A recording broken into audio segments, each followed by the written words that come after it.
Hello and welcome to Cooking the Books with Heather. Today we are going to be working from Vivian Howard's Deep Run Roots, her first cookbook. And since we made tomatoes in jars, which I don't have here yet because has to cook first, we're going to be using that today to make tomato chicken macaroni. So this feels more like a fall dish, even though it is summer outside still, very hot. But whatever, it is what it is. We have this quart of the tomatoes in jars that did not necessarily seal as intended, so we're gonna go ahead and use it up. I've had it in the refrigerator since we did it last weekend, and we're gonna go ahead and use it up today. So in this pot, I have a small chicken. So you don't want one of the really large roasting hens. You want more of the, I think mine said it was a young chicken, whatever, definitely on the smaller side, because we're not even going to be using all of the meat from this for this recipe. So I'll end up with some left over. In fact, mine was a little big compared to what she asks for. So I might end up with even more left over, but that's okay. I can certainly find a way to use up some pre-cooked chicken. And that said, she does say that you can use rotisserie chicken and canned tomatoes from the store and, chicken broth from the store that you just buy. And that is fine. But that the end result of this, using this chicken that we are going to cook and make its own broth, and the tomatoes that we have canned ourselves from our garden, I'm really proud of that, is a window into what we miss when we rely on the grocery store to do our prep work. Now, I don't mind relying on the grocery store, but I do like being able to sort of grow and process and make my own food. Now, I'm not making chicken. My husband has already nixed having chickens, and now we have a dog that I think would really like to chase some chickens, but that's okay. Anyway, so we have this chicken in the pot, breast side up, and in here also we have a yellow onion just cut in half. So that's all that's going in here right now, and we're going to cover it barely with cool water. I'm going to measure approximately the water that we put in just out of curiosity, and when we strain this to get the chicken and the onion out, which we will need to do after it is cooked, I'm going to measure how much we end up with, again mostly out of curiosity, but also because I know later on we're going to have to reduce this, so I'm just curious how much we're going to have to reduce it.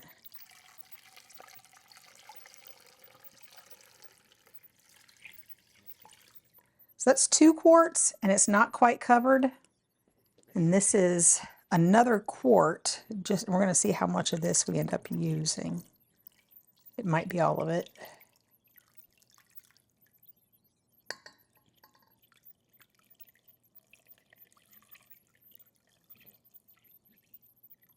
Yeah, that is not quite covered, but I think that's going to be good enough. Once this boils, it'll be fine.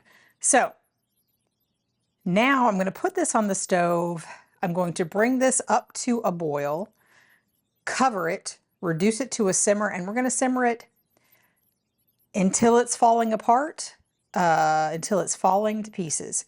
She said that can take anywhere from 45 minutes to an hour and a half. I'm sure it depends on the size of your chicken and all of that. So we will be back when this is done, somewhere between an hour and 2 hours, probably, to let you know what we have to do after that. My chicken has been simmering for 45 minutes, and we're going to see if it's coming apart. Pretty sure this leg it'll kind of come apart. I think we're going to let it go maybe another 15 minutes or so. just until it's a little more falling apart. It's almost there. But after that, we're gonna, I assume, take the lid off. She doesn't say. We're gonna remove it from the heat and let it sit in the broth for 30 minutes. So I guess we'll see in about 45 minutes. My chicken cooked for an hour and then sat in the broth off the heat and without a lid. That's not in there, but that's what I did for 30 minutes. And now I'm going to remove it, and you can see it all comes apart pretty easily. That's what you're looking for. It is still pretty hot. There we go. And now I'm going to let this cool briefly. Oh, I also need to take out the onion, or as much as possible is what I'm going to take out right now. We're going to discard that. It has done its job. We don't need it anymore.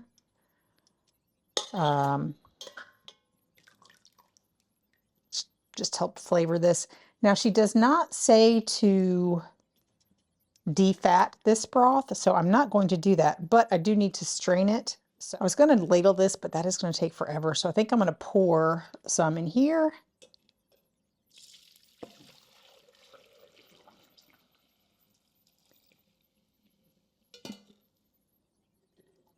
Did a surprisingly good job of not making a huge mess. Now, since I have more than this will hold, I'm going to pour a quart in here so I can measure it later. Please excuse the odd get up. I tried to sneak in some pool time before. Now I'm being awfully messy, because this does not pour great. Good to know. Anyway, so I'm going to clean that up, but this will be, when I've emptied this, I'm going to put this in here so then I know where I need to reduce it to. But now I need to strain the rest of this.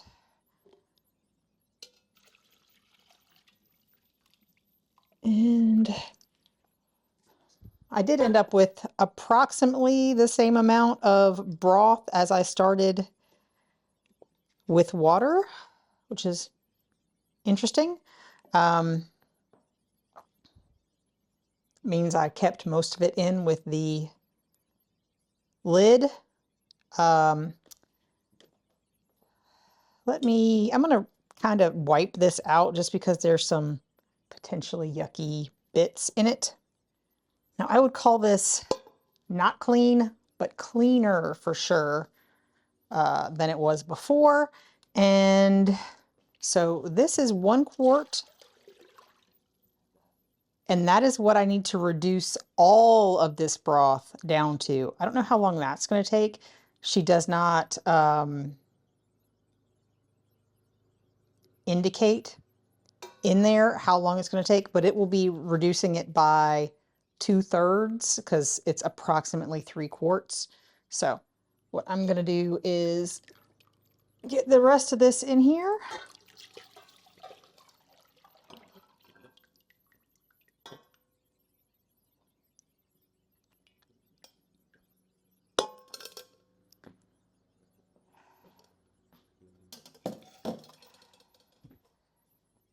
I'm going to put this on the stove, probably over pretty high heat, so it will reduce pretty quickly.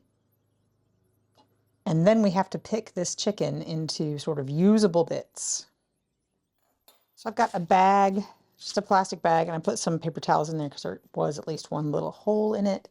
And I'm going to put all of the stuff that is not meat in this bag. So all of the fat, all of the skin, all of the onion, all of the bones. And I'm going to put all the meat in here because I already dirtied it. Why not?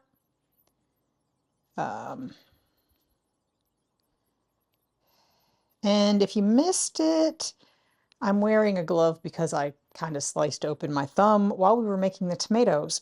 So, and I just am trying really hard to have it heal, and it's almost there, so I don't want to back out now. So I'm going to kind of pull this into bite-sized pieces as I go.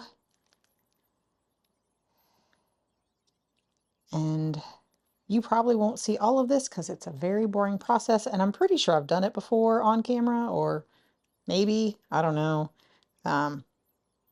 This part is just kind of one of those things you have to do.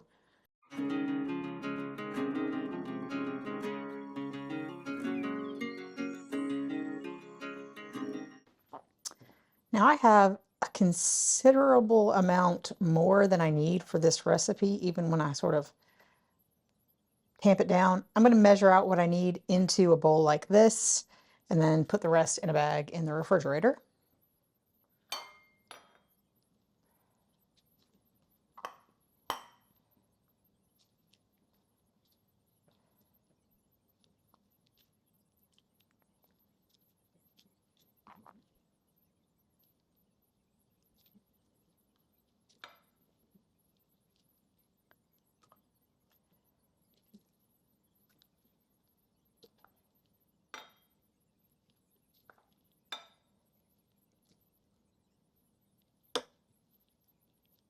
All right.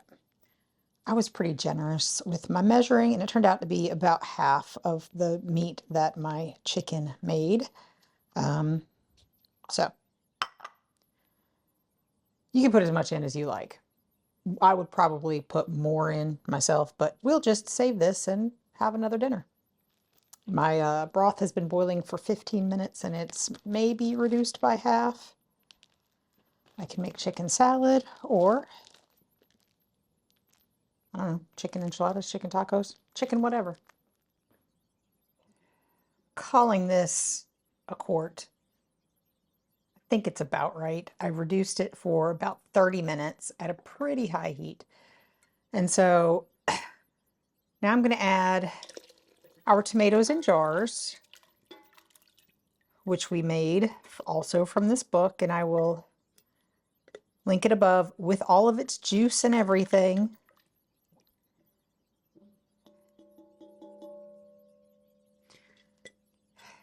We're going to add, I'm going to add the seasonings before I add the chicken back in, just because, but it doesn't get much. It's get some salt.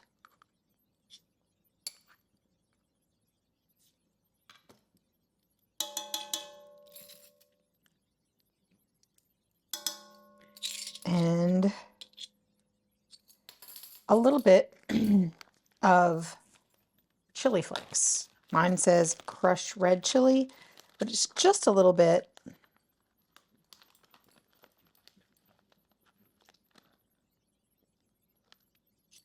No pepper, just salt and crushed red chili. There we go. And I'm going to add the chicken in at this point. I try not to splash too much. Here we go. And I'm going to stir that up. Now, this goes back on the stove. We're going to bring this up to a boil, and then we're going to put this in. This is a measured amount of macaroni, tomato, chicken, macaroni. And we're going to cook this for 7 minutes. And then there's one more thing we have to do after that 7 minutes is done. So we'll show you what that is in probably 8 minutes or so. Now, I cooked my pasta an extra 2 minutes because it was still pretty al dente. But I have to say, this is a lot brothier than the picture of hers looks. The pasta will continue to absorb the broth. But since I tasted it, I tasted the salt level. That was good. For me, I have more over here just in case I need it, but I don't. Little bit of spice, not bad at all. The last thing we need to do though is put in some butter. This is salted butter just because it happens to be what I generally keep available on my counter, but it was still cold. We're just supposed to stir that in and then serve. I'm going to let it sit briefly. It is very hot, kind of burned my tongue. And it is still pretty al dente, so it could stand to absorb some more liquid, but I don't know that I did this right because it is a lot brothier than the picture in the book, but I'm sure it will be delicious even if it's a little more soupy than it is supposed to be. So we will show you what it looks like. I'll plate it up and let you know what we think in just a minute.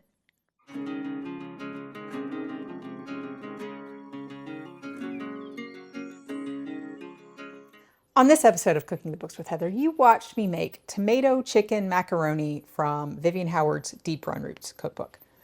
This recipe used the tomatoes in jars, which I'm sure I have linked before and will link at the end, that we made mostly following the recipe in this book. And it's a very easy recipe. It's a very weeknight type of recipe. Well, you could do this on a weeknight, probably. I mean, it takes a little while, honestly, because you have to cook that chicken. So maybe not a weeknight recipe, but it's definitely a family recipe. My children loved it. I enjoyed it. The only thing, mine ended up a little juicier than the picture looks. So like the picture makes it look like it is not soupy, whereas mine looked soupy. I don't know if I didn't reduce the chicken stock enough. You know, I didn't measure it when I was done, but I sort of took note of where that 1 quart mark was. I definitely used the right amount of uncooked macaroni,